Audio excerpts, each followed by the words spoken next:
السلام علیکم، نئے ولاگ کے ساتھ میں ہوں خضر کلاسرا۔ وفاقی دارالحکومت اسلام آباد میں جو ہے خاصی اس بات پہ بحث ہو رہی ہے کہ کرونا کے جو بڑھتے ہوئے کیسز ہیں یا مریض ہیں یا ان کی تعداد جو ہے وہ کہیں حالات کو اس طرف تو نہیں لے جائے گی لاک ڈاؤن کی طرف۔ اگر وفاقی دارالحکومت اسلام آباد میں لاک ڈاؤن ہوتا ہے تو پھر ایک عام آدمی جس کا روزانہ کی بنیاد پہ روزگار ہے اس کا کیا ہوگا؟ ہمارے ساتھ عمر صاحب موجود ہیں۔ عمر صاحب بھی کام کرتے ہیں، زندگی کا سرکل انہوں نے چلایا ہوا ہے۔ وہ کیا کہتے ہیں؟ عمر بھائی، آپ کیا سمجھتے ہیں لاک ڈاؤن کے کیا اثرات عام آدمی پہ آتے ہیں؟ بہت شکریہ کلاسا صاحب۔ لاک ڈاؤن سے جو ڈیلی ویجز ملازم ہے اس کے اوپر بہت جو ہے برا اثر پڑتا ہے۔ اس میں اگر 700 اور 800 روپے اگر دیہڑ ہے مزدور کی تو وہ بہت مشکل سے یعنی کہ اس کا سرکٹ چلتا ہے گھر کا، اور پھر 2 چھٹیاں بھی ہوں ساتھ میں، ہفتہ اتوار چھٹیاں بھی ہوں، ان کا بھی کام نہ ہو اور اس دن بھی وہ کام نہ کر سکے تو اس کا یعنی کہ مہینے کا 15-16 ہزار روپیہ بنتا ہے۔ تو پھر آگے خود حساب لگا لیں آپ، کلاسر صاحب دیکھ لیں کہ اس میں گھر کے اخراجات کتنے ہیں، بجلی کا بل ہو گیا، گیس کا بل ہو گیا، اس طرح کی چیزیں دیکھ لیں آپ۔ اور وہ اگر ایسا ہی لاک ڈاؤن ہوا یا ایسا ہی سسٹم ہوا تو پھر قرضہ ہی اٹھانا پڑے گا۔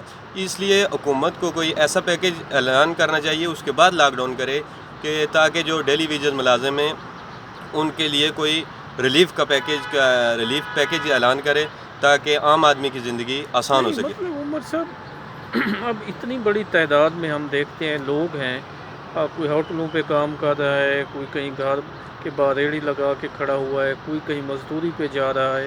اب یہ ڈیٹا اور یہ سارا کچھ آپ تک اس کا جو ریلیف ہوگا وہ کس طرح پہنچے گا؟ آپ کے ذہن میں کیا آئیڈیا ہے کہ عمران خان صاحب یہ کریں؟ عمران خان صاحب نے جو KPK میں کیا ہے، اب بھی پچھلے ہفتے بھی ہمارے علاقے میں جو ایک نثر والوں کا پروگرام چل رہا ہے، اس میں تقریباً وہ انٹری کرتے ہیں اور یہ 20 محکموں تک اس کی انٹری جاتی ہے۔ اگر اس طرح کا سسٹم ہو اور واقعتاً اگر وہ کام کرنا چاہیں اور اس طرح ہو تو میں سمجھتا ہوں کہ وہ ہر بندے کے گھر وہ ریلیف پہنچ جائے گا، کیونکہ انہوں نے پورا بایو ڈیٹا اور گھر کے جتنے افراد ہیں ان کا وہ فارم فل کرنے ہیں، بچوں سے لے کر بڑوں تک، جو گھر کا سربراہ ہے اس کا پورا ہر چیز کی، یعنی کہ وہ پوچھتے ہیں کہ گھر میں ٹی وی ہے، فریج کی پوچھتے ہیں، یعنی اس طرح کی ہر چیز کا پورا بایو ڈیٹا جمع کر دیں۔ اس کے بعد وہ دیکھتے ہیں کہ ایسا بندہ جو مستحق ہے اس کو پھر وہ ریلیف دیتے ہیں۔ ایسا اگر کریں تو میرے خیال میں وہ سب سے اچھا، یہ نثر والوں کا جو پروگرام چل رہا ہے یہ سب سے اچھا اقدام یہ ہے کہ وہ جس طرح انہوں نے پیکیج چلایا ہوا ہے، اعلان کیا ہوا ہے نثر والوں نے، اس طرح اگر سسٹم چلائیں تو ہر گھر میں ایٹک جو ہے وہ فنڈ پہنچ جائے گا۔ اچھا، وہ تو فنڈ پہنچ جائے گا۔ اب ہم وفاقی دارالحکومت کی بات کر رہے ہیں، KPK کی ایک اچھی مثال ہے، اگر ہے تو قابل تعریف کام ہے، لیکن اب تو یہاں معاملات سر پہ پہنچ گئے ہیں۔ مطلب کچھ ایریاز میں، کچھ نہیں، کافی سارے ایریاز میں جو ہے لاک ڈاؤن ہوا ہے، اور کچھ کے بارے میں سوچا جا رہا ہے، دیکھا جا رہا ہے۔ تو اس وقت کیا کیا جا سکتا ہے؟ مطلب آپ بیٹھے ہوئے ہیں، آپ سے وابستہ جو لوگ ہیں، مطلب 4-5 لوگ آپ کے ساتھ کام کر رہے ہیں، اب 5-7 لوگ جو ہے اگر یہاں پہ کام نہیں ہوتا تو وہ یقیناً بے روزگار ہوں گے تو کتنی دیر کسی سے اور اٹھائیں گے؟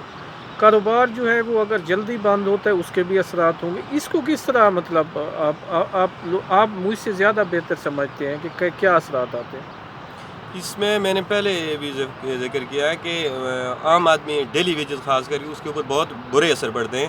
اس کے لیے کوئی فی الفور جو ہے وہ جس طرح یہ لاک ڈاؤن کی بات کرتے ہیں، اسی طرح فی الفور اس حوالے سے ان جو لوگ کاروبار کرتے ہیں یا دیہڑی دار ہیں، ایسا کوئی پلان بنائیں، اس ہوٹل پہ جائیں یا اس دکان پہ جائیں جہاں پہ ایسے ملازم ہیں، ان کا بایو ڈیٹا جمع کریں اور ان کے موبائل اکاؤنٹ میں اگر اس طرح ریلیف کے جو پیسے ہیں وہ اس کے اکاؤنٹ میں بھیج دیں تو یہ اس کے لیے آسانی ہو جائے گی۔ اچھا عمر صاحب، یہ بتائیے گا، ایک طرف کرونا ہے، دوسری طرف مہنگائی ہے، تو مہنگائی آپ کو کس طرح افیکٹ کر رہی ہے عام آدمی کو؟ بس اب جو ہے وہ مہنگائی تو یہ ہے کہ جو عیاشیاں یا سرخرو ہو کر جو عزت کے ساتھ جو بندہ اپنا ٹائم پاس کر رہا تھا یا ٹائم گزار رہا تھا وہ تو اب نہیں ہو سکتا، کیونکہ مہنگائی اتنی زیادہ ہے. چیزیں جو 5 کلو چیز لیتا تھا وہ 1 کلو پہ آ گیا، آدھا کلو پہ آ گیا. تو آپ آگے خود حساب لگا لیں کہ اگر 5 کلو چیز لینے والا آدھا کلو پر آ گیا ہے تو اس کی عزت نفس اور اس طرح کی چیزیں آپ خود دیکھ لیں کہ وہ کتنا جو ہے وہ سفید پوش بن گیا بندہ. اچھا، آپ کا مارکیٹ کے ساتھ نا روزانہ رابطہ رہتا ہے. چینی آج کل کیا کلو مل رہی ہے، کیا ریٹ ہے اس کا؟ تقریباً یہاں اسلام آباد میں 520 روپے جو ہے وہ 5 کلو مل رہی ہے. مطلب 104 روپے کلو. 104 105 اس طرح چینی مل رہی ہے. فی کلو اسلام آباد میں مل رہی ہے، جہاں پہ وزیر اعظم صاحب خود موجود ہے. جی پوری بالکل. انتظام. دال جو ہے چنا کی وہ کس طرح مل رہی ہے؟ دال چنا یہاں تقریباً 190. اچھا. اور گھی جو ہے کوئی ڈالڈا یا اس طرح کا ڈالڈا 300 روپے اچھا فی کے جی. اور آئل جو ہے وہ تقریباً 310 روپے اس طرح یہاں مارکیٹ میں فروخت کیا جا رہا ہے. اور آٹا جو 15 کلو والا اچھا آٹا ہے وہ 1100 روپے میں فی 15 کلو والا بیگ وہ مل رہا ہے. اچھا، یہ جو حکومت کو کہ یوٹیلٹی سٹورز پہ بڑا ریلیف ہے، آپ وہاں نہیں جاتے؟ وہاں کوئی ہے یا نہیں ہے یا کیا ہوا ہے؟ وہاں جاتے ہیں لیکن وہاں اب اگر ہمارے کاروبار میں یا ہمارے ہوٹل میں یا اگر اس طرح کی چیز 5 کلو لگتی ہے وہ 2 کلو دیتے ہیں تو اس سے تقریباً ہمارا گزارا نہیں ہوتا. تو وہاں پھر جانے سے ہم یہی بہتر سمجھتے ہیں کہ یہاں سے 5 کلو ہی لے آئیں. 2 کلو وہاں سے ملے گی. اب گاڑی کا کرایہ دے کر بندہ وہاں جائے اور وہاں سے 2 کلو چیز اٹھا کے لائے تو اس سے فائدہ نہیں ہوگا. اچھا عمر صاحب، یہ وزیر اعظم صاحب اکثر ہی کہتے ہیں گھبرانا نہیں، لیکن جب چینی 105 روپے کلو ہو، چنے کی دال 190 روپے کلو ہو، کوکنگ آئل 310 ہو، تو پھر آپ جیسا اور میرے جیسا بندہ یا جو ریڑھی لگا کے کھڑا ہوا ہے یا جو دہاڑی کر رہا ہے 700-800 میں، تو وہ گھر میں کیا لے کے جائے؟ وہ اللہ اور اللہ کا نام ہی لے کر جائے گا.